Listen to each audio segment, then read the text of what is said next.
Section में जो next chapter हम लोग आज पढ़ेंगे वो है मैग्नेटिज्म।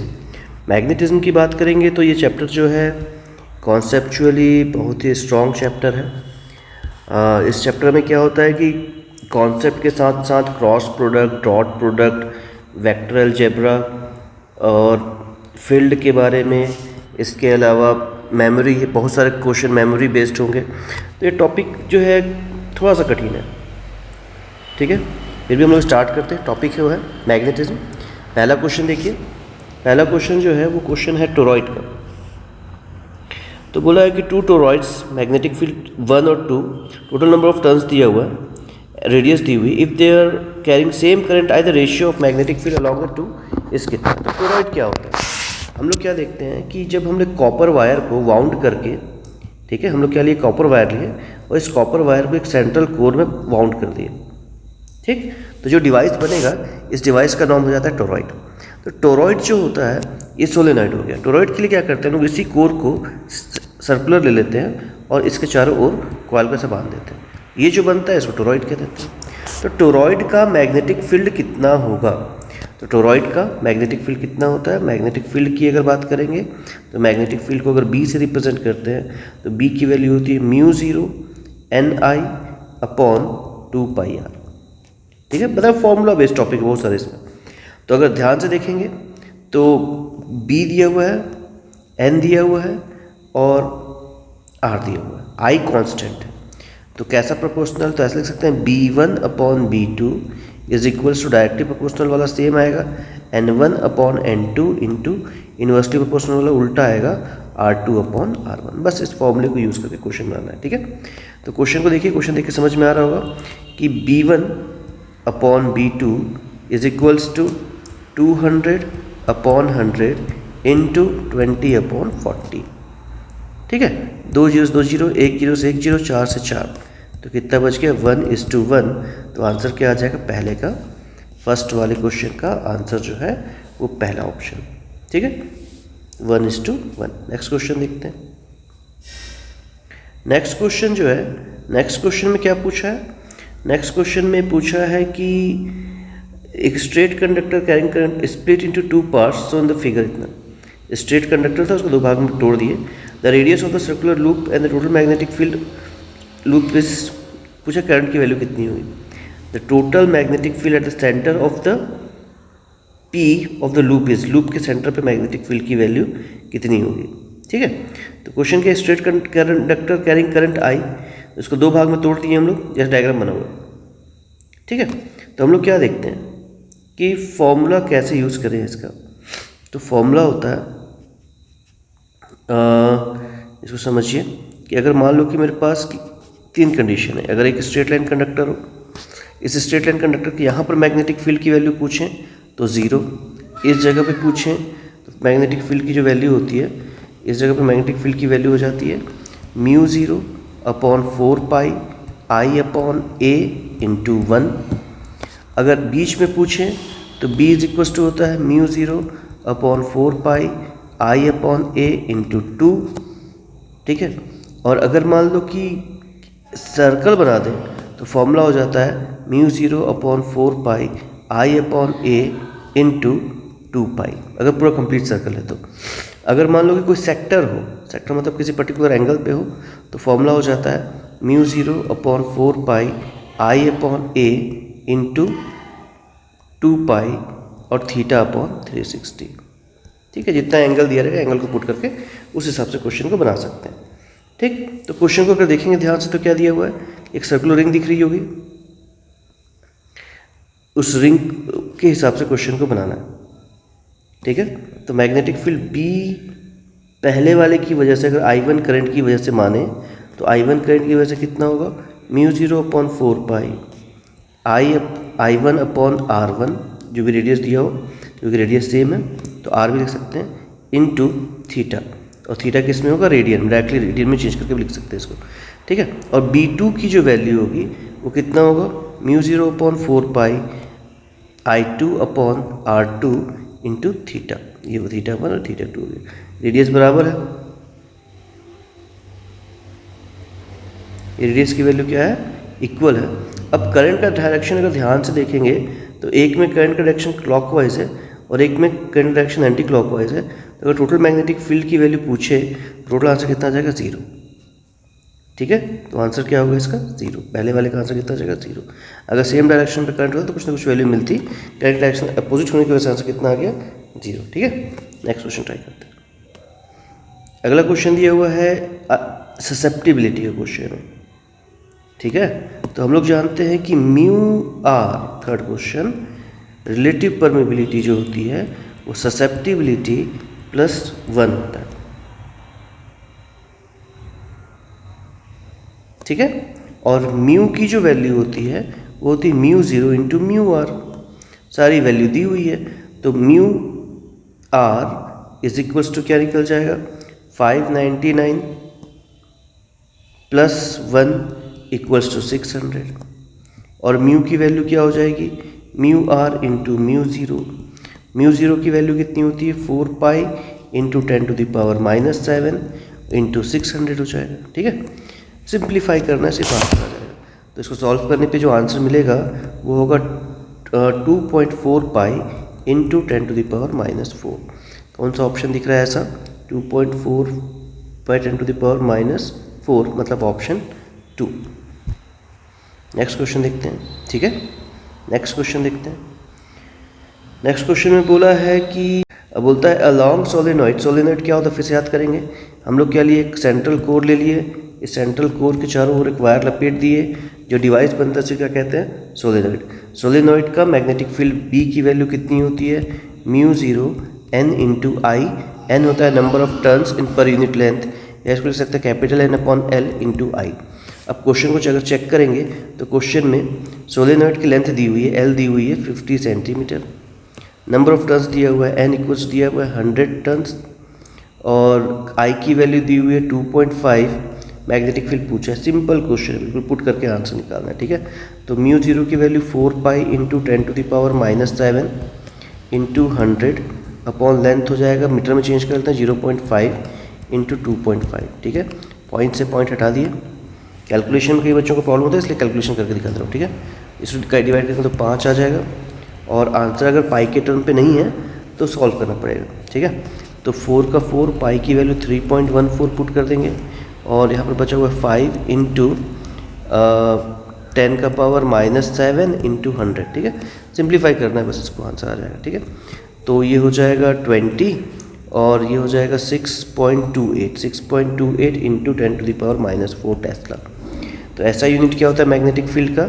ऐसा यूनिट मैग्नेटिक फील्ड का टेस्ला होता है। तो इस हिसाब से आंसर आ गया कौन सा? आंसर है बी।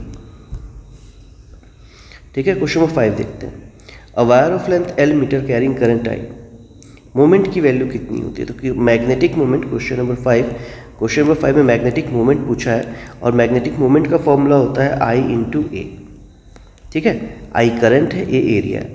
अब सिंपल क्वेश्चन हो गया, बोलता है a wire of length L metre, लंबाई दी हुई है, L की वैल्यू कितनी दी हुई है? L। करंट I की वैल्यू कितनी दी हुई है? I। उसको मोड़ के सर्कल बना दिए, सर्कल बनेगा तो उसमें पोल्स डेवलप हो जाएंगे। तो जो पूरा सर्कल का सर्कमफेरेंस होगा 2πr, वही L के बराबर होगा। ठीक है, हम लोग को L दिया है, R नहीं दिया, वो एरिया निकालने के लिए R चाहिए था, तो R की वैल्यू क्या निकल जाएगी? L/2π। अब निकालते हैं एरिया क्या होगा। एरिया का फॉर्मूला होता है πr²। तो एरिया का फॉर्मूला निकल जाएगा, पाई की वैल्यू 22/7। आंसर में अगर पाई के टर्म पे होगा तो पाई के टर्म पे निकाल देते हैं, पाई के टर्म पे। तो पाई इंटू आर की वैल्यू क्या हो जाएगी? L²/2π का स्क्वायर। ठीक है, तो एरिया का वैल्यू कितना निकल जाएगा? एरिया हो गया इसका, एरिया की वैल्यू निकल जाएगी, पाई से एक पाई कैंसिल हो जाएगा, तो L²/4π। ठीक है, ये एरिया निकल गया। और करंट की वैल्यू कितनी है? I, तो M की वैल्यू क्या हो जाएगी? IL²/4π answer. IL²/4π आंसर, इसका मतलब है ऑप्शन नंबर डी। ठीक है, नेक्स्ट क्वेश्चन देखते हैं। क्वेश्चन है कि करंट कैरिंग केबल है। अब ये क्वेश्चन सिलेंडर वाला है। सिलेंडर का मैग्नेटिक मोमेंट का एक NCERT में सिर्फ एक ही क्वेश्चन दिया हुआ है, एग्जाम्पल है, तो इसको डायरेक्टली याद कर लीजिए। कि जो मैग्नेटिक फील्ड B होता है वो इनसाइड कितना होता है, mu 0 upon 2 pi R square I into R. तो मैग्नेटिक फील्ड जो होगा डायरेक्टली प्रोपोर्शनल आर हो जाएगा अंदर पे, और बाहर से दूर पे देखेंगे तो फिर सेम फॉर्मूला लग जाएगा इनफाइनाइट कंडक्टर वाला। तो फॉर्मूला आएगा mu 0 upon 4 pi I upon R into 2 या इंटू 1 जो भी लगा दीजिए, इंटू 2 लगा देता हूँ क्योंकि मान लेते सेंटर पे कहीं पर थे। तो इन्वर्सली प्रोपोर्शनल हो जाएगा, तो B is proportional to R square हो जाएगा। जब ग्राफ प्लॉट करेंगे तो क्या बनेगा, अंदर पे स्ट्रेट लाइन, सरफेस पे मैक्सिमम, उसके बाद इन्वर्सली प्रोपोर्शनल। मतलब ऑप्शन कौन सा सही है, थर्ड। क्वेश्चन नंबर 7 देखते हैं। क्वेश्चन नंबर 7 में बोला है कि इनफाइनाइट लॉन्ग, इनफाइनाइट, फिर से एक बार डिवाइस करवाता हूँ फॉर्मूला, फिर से एक बार देखिए। अगर कोई स्ट्रेट कंडक्टर है, इसके इसी लाइन पे मैग्नेटिक फील्ड पूछता है, तो फॉर्मूला होता है mu 0 upon 4 pi I upon A into 0, मतलब 0 होता है। अगर इस एंड पे पूछेगा तो mu 0 upon 4 pi I upon A into 1। Centre पे पूछेगा तो mu 0 upon 4 pi I upon A into 2। Circle के लिए पूछेगा तो mu 0 upon 4 pi I upon A into 2 पाई। ठीक है, अब जैसा क्वेश्चन होगा उसके रिक्वायरमेंट के हिसाब से क्वेश्चन बना सकते हैं। तो क्वेश्चन में क्या पूछा है कि एक इनफाइनाइट लेंथ का कंडक्टर है, एक इनफाइनाइट लेंथ का कंडक्टर है, इस पर करंट की वैल्यू कितनी है, करंट की वैल्यू है 5A, आई की वैल्यू कितनी है 5 एम्पियर, और डायग्राम दिया हुआ है। ठीक है, एन इलेक्ट्रॉन इज मूविंग, एक इलेक्ट्रॉन जो है जस्ट इसके नीचे, एक मिनट, डायग्राम ऐसा है, कंडक्टर ऐसा है और इलेक्ट्रॉन यहाँ पर मूव कर रहा है, ऐसा इलेक्ट्रॉन जो है वो इस डायरेक्शन पर मूव कर रहा है। ठीक है, मतलब मैग्नेटिक फील्ड जो होगा उसके परपेंडिकुलर होगी। मैग्नेटिक फील्ड जो होगा, अगर करंट की वैल्यू इधर है तो मैग्नेटिक फील्ड की वैल्यू जो होगी अपवर्ड हो गई, उसके हिसाब से क्वेश्चन बनाना है हम लोग को। तो मैग्नेटिक फील्ड अपवर्ड है, इलेक्ट्रॉन जा रहा है इधर, मतलब थीटा की वैल्यू कितनी होगी 90 डिग्री, थीटा भी मिल गया। अब क्वेश्चन में क्या पूछा है कि इनफाइनाइट लेंथ का था, इलेक्ट्रॉन मूव कर रहा है, 20 सेंटीमीटर दिया हुआ है, calculate magnitude of force, force का फॉर्मूला निकालना है। तो किसी भी करंट कैरिंग कंडक्टर की वजह से मैग्नेटिक फील्ड का फॉर्मूला आएगा पहला, और फोर्स का फॉर्मूला आएगा। चार force experience by any charge particle moving in a field is given by F equals to Q V cross B। अगर इसको सॉल्व करेंगे तो आएगा Q V B sine theta, sine 90 हो गया क्योंकि एंगल की वैल्यू 90 डिग्री है, तो फोर्स का फॉर्मूला हो जाएगा Q V B। बस इतना बचा। अब F की वैल्यू निकालनी है, Q है इलेक्ट्रॉन, वेलोसिटी क्वेश्चन में दी हुई है, मैग्नेटिक फील्ड की वैल्यू कितनी होगी, अब याद करते हैं फिर से ना। अगर कोई कंडक्टर हो, इस जगह पे 0, इस जगह पर इंटू 1, इस जगह पर इंटू 2, तो कितना हो जाएगा mu 0 upon 4 pi I upon R into 2। ठीक है, वैल्यू पुट करना है बस।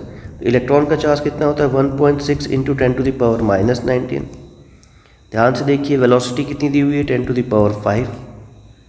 म्यू 0.4 पाई की वैल्यू होती है 10 to the power minus 7। Current की वैल्यू दी हुई है 5।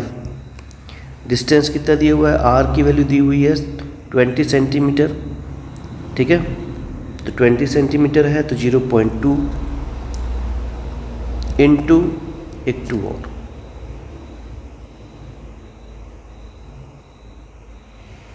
ठीक है।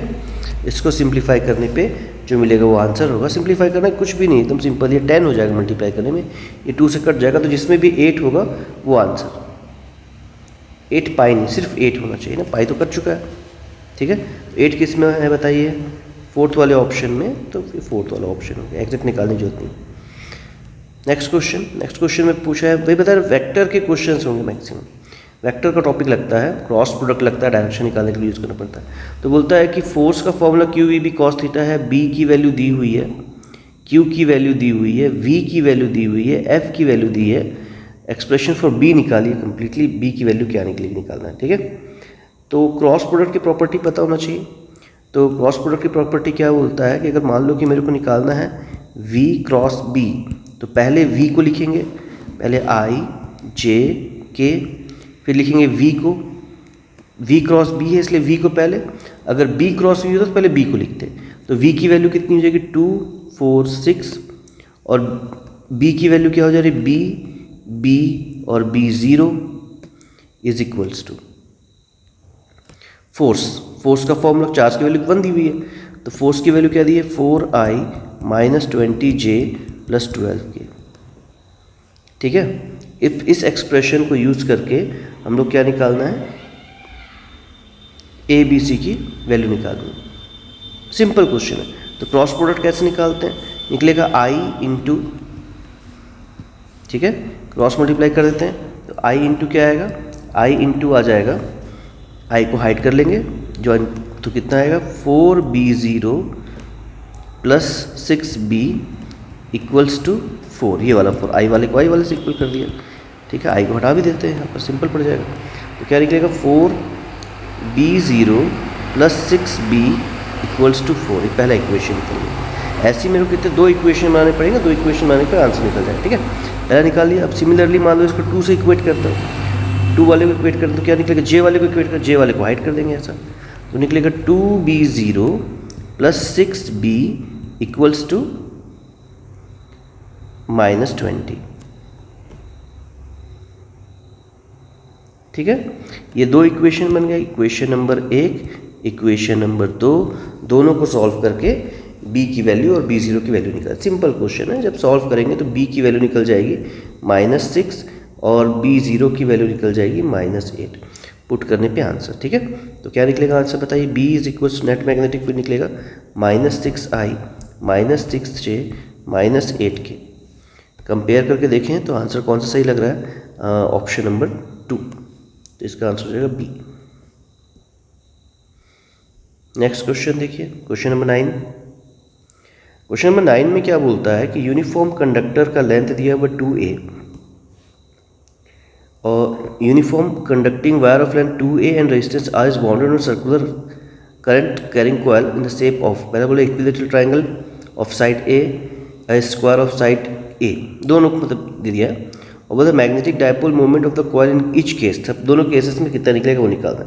तो मैग्नेटिक मोमेंट का फॉर्मूला क्या होता है, M का फॉर्मूला क्या होता है, तो M की जो वैल्यू होती है वो होती है I into A।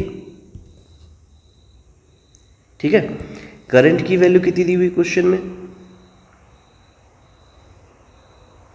Uniform circular wire of length 12A length दिया हुआ है and resistance R is bounded up in A current carrying coil of shape.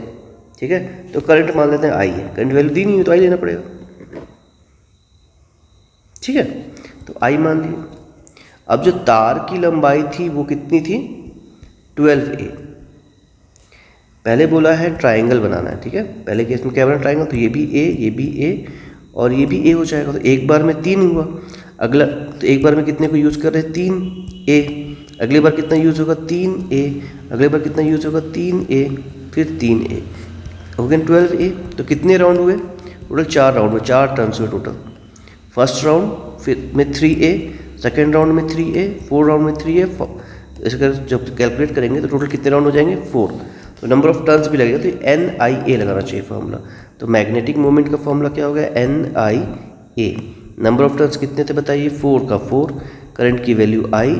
अब एरिया ऑफ ट्रायंगल निकालना है, तो एरिया ऑफ ट्रायंगल का फॉर्मूला होता है √3/4, जो भी साइड होगा उसका स्क्वायर, इस केस में साइड है A तो ये A स्क्वायर होगा पहला, 4 से 4 काट दिए तो फॉर्मूला बच गया √3IA स्क्वायर। तो जिस भी ऑप्शन में √3IA स्क्वायर होगा वो आंसर है। ठीक है, तो √3IA स्क्वायर जो है अपने पहले ऑप्शन में ही दिख रहा है, तो वही आंसर है। ठीक, तो पहला ऑप्शन सही है A। क्वेश्चन नंबर 10 देखते हैं।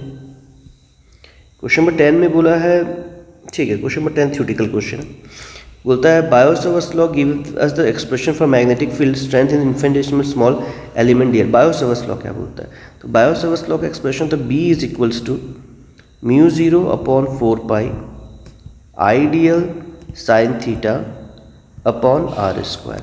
ये किसी भी तार की वजह से किसी पॉइंट पे लगने वाले मैग्नेटिक फील्ड की वैल्यू होती है। ठीक है, किसी भी तार की वजह से लगने वाले मैग्नेटिक फील्ड की डायरेक्शन को दिखाने के लिए हम लोग इस फॉर्मूले को यूज़ करते हैं।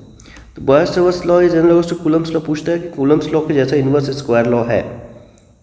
ठीक, ठीक है, और बोलता है कि इन्वर्स स्क्वायर लॉ है of charge Q with form being related to the field produced by scalar source ideal which is while the latter being produced by the vector source q। तो स्टेटमेंट जो है 1 तो सही है पर statement 2 गलत है कुल मिलाकर, ठीक है।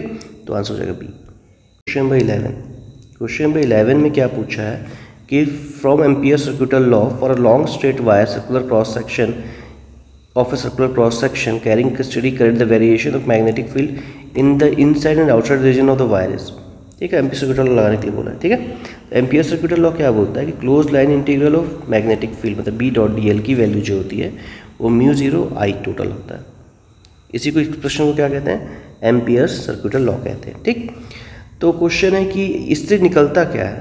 तो अगर मान लो कि मेरे पास कोई करंट कैरिंग कंडक्टर होता और उसमें मैग्नेटिक फील्ड की वैल्यू होती बी और इस मैग्नेटिक फील्ड लाइंस का छोटा सा भाग होता डीएल, तार का लेंथ नहीं है, ठीक है।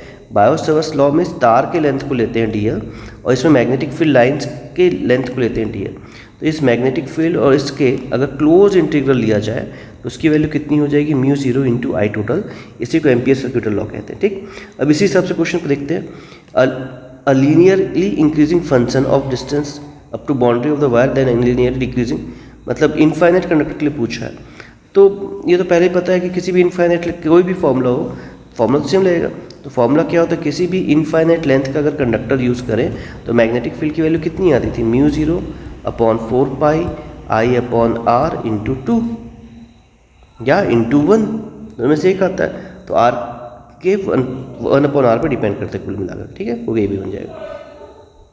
क्वेश्चन नंबर 12 बोलता है कि एक closely packed coil of 1000 turns has average radius दिया हुआ है। If the current carrying by the wires of a coil is 1 ampere, the value of magnetic field the centre of the coil will भी कितना, उसके centre पे magnetic field की value कितनी होगी। तो एक कॉइल है कुल मिलाकर, फिर से समझते हैं। अगर मान लो कि मेरे पास लीनियर कंडक्टर होता, यहाँ पर मैग्नेटिक फील्ड 0, यहाँ पर magnetic field mu zero upon 4 pi I upon A into 1, बीच में mu zero upon 4 pi I upon A into 2 और सेंटर पे होता है mu zero upon 4 pi I upon A into 2 पाई। अगर एक टर्न है तो ठीक है, अगर n टर्न्स है तो यहाँ n ले लेंगे, सिंपल हो गया। अब इसमें क्या बोलता है कि 1000 टर्न्स दे दिया है तो 10 टू द पावर -7 ये करंट की वैल्यू कितनी है 1 और डिस्टेंस कितना दिया हुआ है, रेडियस कितनी दी हुई है 62.8 centimetre and 10 to the power -2 और 2 इंटू 3.14 इंटू 1000। सिंप्लीफाई करने पे आंसर आ जाएगा, ठीक है। तो इसको सिंप्लीफाई करने पे 10 to the power -3 10 to the power -3 बचे, सब कट जाएगा। ये 6.28 होता है, 6.28 हो जाएगा, तो इसमें से 10 बच जाएगा ऐसा। और ये इसको सिंप्लीफाई करेंगे तो जो आना है वो आंसर आ जाएगा, ठीक है। बन जाएगा, सिंपल क्वेश्चन है। 3 यहाँ से माइनस हो जाएगा पावर, 1 यहाँ से माइनस होगा तो 10 टू द पावर -3 आंसर आएगा, ठीक। तो इसका आंसर आ जाएगा 4, ठीक है। क्वेश्चन नंबर 13 देखते हैं। क्वेश्चन नंबर 13 में बोला है कि यह shape of magnetic field lines का डायरेक्शन या शेप कैसा होता है। तो अगर किसी इनफाइनाइट कंडक्टर की बात करें तो उसमें कॉन्सेंट्रिक सर्कल बनते जाते हैं, सिंपल सा क्वेश्चन है। तो आंसर हो जाएगा सेकेंड, सर्कुलर। नेक्स्ट क्वेश्चन दिया हुआ है 14th क्वेश्चन है। A very long straight parallel conductor magnetic field B carrying 5 ampere and 110 ampere respectively are at a distance of 10 centimeter from each other. The direction of current in the two conductors is same. The force acting per each, ठीक है। तो दो conductor का अगर force निकालते हैं तो force का फॉर्मूला होता है mu zero upon 4 pi I upon ए, तो याद होगा, तो ये I1 और I2 हो जाता है और बीच में इसलिए इंटू 2, तो ये फॉर्मूला लगा देना। तो कितना हो जाएगा 10 to the power -7 into 5 into 10 upon distance कितना दिया दोनों के बीच में 10 सेंटीमीटर, यानी 10 into 10 to the power -2 into 2, ठीक है। तो ये 5 इंटू 2 ये 10 ही हो जाएगा।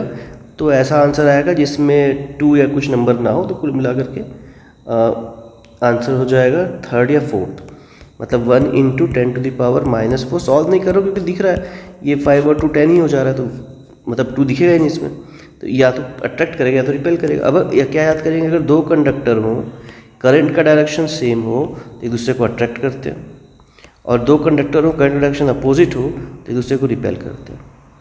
चार्ज की जैसा मत सोचिए, इसमें वेक्टर लॉ लगाना पड़ेगा। फोर्स का फॉर्मूला होता है आई एल क्रॉस बी, इसके हिसाब से डायरेक्शन निकलती है और उसके हिसाब से हम लोग बताते हैं कि अट्रैक्ट करेगा कि रिपेल करेगा। ठीक है, तो करंट का डायरेक्शन कैसा दिया हुआ क्वेश्चन में बोला है the force acting per unit length निकालना है। The direction of current of two conductor same, same current का डायरेक्शन है, इसका मतलब दोनों एक दूसरे को अट्रैक्ट करेंगे, मतलब हो जाएगा आंसर सी। ठीक है, नेक्स्ट क्वेश्चन, क्वेश्चन नंबर 15 देखते हैं। Question number 15, magnetic field on the axis of circular loop of radius 100 centimetre carrying current आई की वैल्यू दी हुई है। आई की वैल्यू है √2a और सेंटर से इतना दूरी पे है। ठीक है, इसका तो डायरेक्ट फॉर्मूला होता है, उस फॉर्मूले को यूज़ करके डायरेक्टली निकाल सकते हैं। कठिन क्वेश्चन सीधा फॉर्मूला लगा लीजिएगा। ठीक है, तो इसका भी आंसर आ जाएगा, आंसर ए 3.14 × 10⁻⁷ एक्सिस वाला फॉर्मूला, सिंपल क्वेश्चन। फिर बोलता है net magnetic flux close surface पे। देखिए ये क्वेश्चन क्या है कि मैग्नेटिक फ्लक्स की वैल्यू पूछ रहा है ना क्लोज सरफेस पे। तो जैसे मान लेते हैं कि ये यहाँ पे एक मैग्नेट ले लिया ऐसे नॉर्थ और साउथ। अब मैग्नेट की प्रॉपर्टी होती है कि चाहे कितनी भी कोशिश कर ले इनके पोल्स को अलग नहीं कर सकते, वो हमेशा नॉर्थ और साउथ में पाया जाएगा। तो हम लोग क्या करेंगे, इसमें नेट मैग्नेटिक फील्ड की अगर बात करेंगे तो नेट कितना हो गया टोटल, मान लेते हैं इसको माइनस क्यू, इसको प्लस क्यू, इसको माइनस क्यू, टोटल चार्ज कितने हो गए 0। तो अगर गॉस थ्योरम लगाए हम लोग तो क्लोज इंटीग्रल ऑफ B.ds की वैल्यू कितनी निकलेगी, टोटल चार्ज कितना हो गया 0, तो फ्लक्स की वैल्यू भी कितनी होगी 0, तो इसका आंसर हो जाएगा 0, फोर्थ ऑप्शन। ठीक है, ठीक है, नेक्स्ट क्वेश्चन देखते हैं। क्वेश्चन नंबर 17, क्वेश्चन नंबर 16 भी हो गया क्या?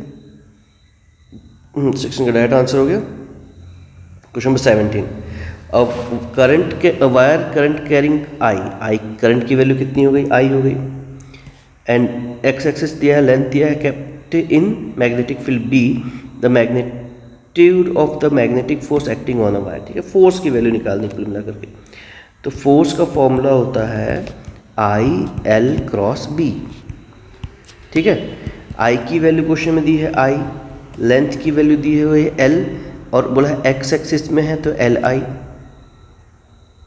ठीक है, और इनटू यानी कि क्रॉस करना है, क्रॉस प्रोडक्ट लेना है मैग्नेटिक फील्ड के साथ जिसकी वैल्यू दी हुई है 2I + 3J - 4K। अब क्रॉस प्रोडक्ट कैसे निकालते हैं एक बार याद करते हैं।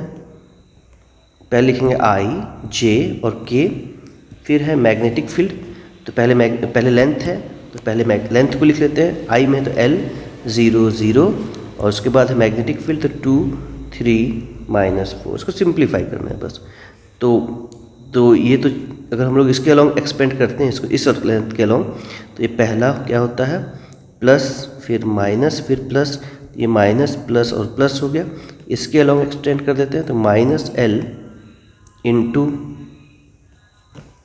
-4J और -3L ठीक है, 4J - 3K ऐसा हो जाएगा। सिंप्लीफाई कर लेंगे तो ये हो जाएगा माइनस माइनस प्लस हो जाएगा, तो L इंटू 4J + 3K ऐसा समथिंग आ रहा है। ठीक है, अब ऑप्शन देखेंगे तो उसमें तो IJK है नहीं, मतलब मैग्नीट्यूड निकाल दिया होगा। तो मैग्नीट्यूड क्या हो जाएगा L इंटू √4 का स्क्वायर + 3 का स्क्वायर, तो हो जाएगा L इंटू 4 16 25 25 का √5 तो 5L। आंसर क्या आ जाएगा 5LI। ठीक है, आई करंट था तो कितना आंसर आ जाएगा इस हिसाब से 5LI, मतलब ऑप्शन नंबर 2। फिर नेक्स्ट क्वेश्चन दिया है uniform electric field and uniform magnetic field are acting along the same direction of certain region, if an electron projected in the region से the velocity is in the direction of field then the electron. ठीक है, question simple सा है। तो question है कि एक uniform electric field है और मैग्नेटिक फील्ड भी है सेम डायरेक्शन पे, इस डायरेक्शन पे इलेक्ट्रिक फील्ड भी लग रही है और इसी डायरेक्शन पे मैग्नेटिक फील्ड भी लग रही है। और क्वेश्चन बोलता है कि इलेक्ट्रिक फील्ड डायरेक्शन पे लग रही है, मतलब यहाँ पर कौन सा चार्ज होना चाहिए, इलेक्ट्रिक फील्ड हमेशा पॉजिटिव से स्टार्ट होती है नेगेटिव की ओर जाती है। ठीक है, अब एक इलेक्ट्रॉन इसी डायरेक्शन पे इंटर करता है, ये मान लीजिए कि इलेक्ट्रॉन है, तो मैग्नेटिक इलेक्ट्रिक फोर्स का फॉर्मूला होता है Q इंटू फोर्स का फॉर्मूला Q इंटू ई, और मैग्नेटिक फोर्स का फॉर्मूला होता है Q V क्रॉस P। अब दोनों के बीच में एंगल कितना है, 0, तो ये वाला मैग्नेटिक फोर्स की वैल्यू कितनी हो जाएगी, मैग्नेटिक फोर्स FB की वैल्यू 0 हो गई, सिर्फ इलेक्ट्रिक फोर्स लगेगा। अब इलेक्ट्रॉन पे है नेगेटिव चार्ज और वो पॉजिटिव से दूर जा रहा है, मतलब पॉजिटिव इसको अट्रैक्ट करेगा, इसका मतलब इसकी स्पीड क्या होगी, कम होगी, मतलब थर्ड वाला ऑप्शन सही है, स्पीड डिक्रीज होगा। ठीक है, तो कॉन्सेप्चुअल क्वेश्चन थोड़ा दिमाग लगाना पड़ता है। क्वेश्चन बोला है कि a very long straight conductor where bent semicircular shape दिया हुआ है, ऐसा सर्कुलर रिंग हो गई ऐसी, ठीक है, और पूछा है कि इसके सेंटर पे मैग्नेटिक फील्ड की वैल्यू कितनी हो, करंट का डायरेक्शन दिया हुआ। तो ये एंड पे है, याद करते हैं फिर से, किसी भी कंडक्टर का अगर लेंथ इनफाइनाइट हो, यहाँ पर मैग्नेटिक फील्ड पूछते हैं तो μ0/4π इस जगह पे निकालना, μ0/4π I अपॉन A इंटू 0, यहाँ पर इंटू 1, बीच में इंटू 2। अब इसको देखेंगे तो एंड पे है तो फॉर्मूला क्या लगा जाएगा, μ0/4π I अपॉन A इंटू 1, इसका और इसका। ठीक है, अगर ध्यान से देखेंगे तो इसका मैग्नेटिक फील्ड का डायरेक्शन, इसका मैग्नेटिक फील्ड का डायरेक्शन कैसा निकलेगा, तो उसके लिए हम लोग राइट हैंड पाम रूल लगा सकते हैं, राइट हैंड थंब रूल लगा सकते हैं, अपने हिसाब से उसको डायरेक्शन को निकाल सकते हैं। ठीक है, तो करंट के डायरेक्शन के हिसाब से ये करंट नीचे की ओर जा रहा है, तो मैग्नेटिक फील्ड का डायरेक्शन डाउनवर्ड आएगा, इसकी वजह से भी और इसकी वजह से भी। ठीक है, दोनों का डायरेक्शन डाउनवर्ड आ गया, तो ये कितने बार ऐड हो जाएगा, 2 बार, तो फॉर्मूला आ जाएगा μ0/4π I अपॉन A को 2 बार जोड़ देंगे, मतलब इंटू 2, एक पार्ट ये हो गया। अब ये सेमी सर्कल है, तो सेमी सर्कल के लिए μ0/4π I अपॉन A इंटू 2π बोला तो यहाँ पर पाई आ जाएगा, एंगल आधा है। ठीक है, अब एक जो है वो ऊपर की ओर लग रहा है, अब ये कैसे घूम रहा है, ये कैसे घूम रहा है, एंटी क्लॉकवाइज। इससे पहले ये दोनों कैसे, ये डाउनवर्ड था, ये अपवर्ड आ गया, दोनों को माइनस कर देंगे, तो जो बड़ा होगा उससे छोटे वाले को माइनस कर देंगे, तो आंसर माइनस वाला आएगा, तो आंसर सेकंड या तो थर्ड होगा। ठीक है, अब से बच गया वैल्यू किसके डायरेक्शन पे लेना है, तो बड़ा वाला देखना, बड़ा कौन होगा। ठीक है, तो बड़ा कौन सा होगा हम लोग के हिसाब से, आउटवर्ड आ जाएगा कुल मिला करके, तो आउटवर्ड कैसा हो गया, आउटवर्ड मतलब pointed away from the page, option number 2। Last question है question number 20। A long straight wire of length 2 centimetre mass दिया हुआ, suspended horizontally in the form, horizontal दिया हुआ, मतलब एक ऐसा रॉड है, मैग्नेटिक फील्ड उसको सपोर्ट कर करके नीचे की ओर फोर्स कितना लगेगा mg, और ऊपर की ओर करंट कैरिंग कंडक्टर था, तो मैग्नेटिक फोर्स होता है ILB, दोनों बराबर हो जाने चाहिए। ठीक है, तो I की वैल्यू कितनी दी हुई, क्वेश्चन नंबर 20 ना, क्वेश्चन नंबर 20 में I की वैल्यू कितनी दी हुई है। ठीक है, सबसे पुट करना है, तो मास की वैल्यू दी हुई है 250, G की वैल्यू दी हुई है 10, G की वैल्यू हो जाएगी 9.8, और ये ग्राम में था तो इसको चेंज कर दिया kg में, equals to I into 2 into 0.7। Simplify करेंगे तो आंसर आ जाएगा I की वैल्यू 1.75 एम्पीयर। ठीक है, सिंपल सा क्वेश्चन था, तो इसका आंसर क्या होगा 1.75, मतलब ऑप्शन नंबर डी। ठीक है, तो इस प्रकार से एक चैप्टर और हम लोग कंप्लीट हो गया। चैप्टर का नाम था मैग्नेटिज्म, कॉन्सेप्चुअल चैप्टर है, बहुत सारे फॉर्मूले याद कर पाते हैं। इसके PYQs करने से कोई ख़ास प्रॉफिट नहीं होता है, क्योंकि इसके क्वेश्चंस जो आएंगे, जब तक ये चैप्टर क्लियर नहीं होगा तब तक इस चैप्टर के क्वेश्चंस नहीं बन पाएंगे। ठीक है, बहुत सारा कॉन्सेप्ट लगता है, वेक्टर प्रोडक्ट लगता है, इसके अलावा इसमें डायरेक्शन के निकालने के लिए पाम रूल्स होते हैं, फिर राइट हैंड थंब रूल होता है। इन सबको यूज़ करने के बाद ही इसके क्वेश्चन बनते हैं। थोड़ा टिपिकल टॉपिक रहेगा हमेशा, इसके PYQs करने से कोई खास फ़ायदा नहीं होता है, इसे क्वेश्चंस बनाने की प्रैक्टिस करनी होती है। ठीक है, बाकी देखने में समझ में आ रहा होगा 20 क्वेश्चन 2019 से लेकर के 23 तक में 20 क्वेश्चन इसके आए हुए हैं, इसका मतलब इससे क्वेश्चन तो आते हैं, अच्छे खासे क्वेश्चन आ रहे हैं। ठीक है, और फॉर्मूला भी अगर देखेंगे तो बार बार सेम फॉर्मूला करीब करीब यूज़ कर रहा हूँ। ठीक है, फिर आज के लिए काफ़ी है, थैंक यू।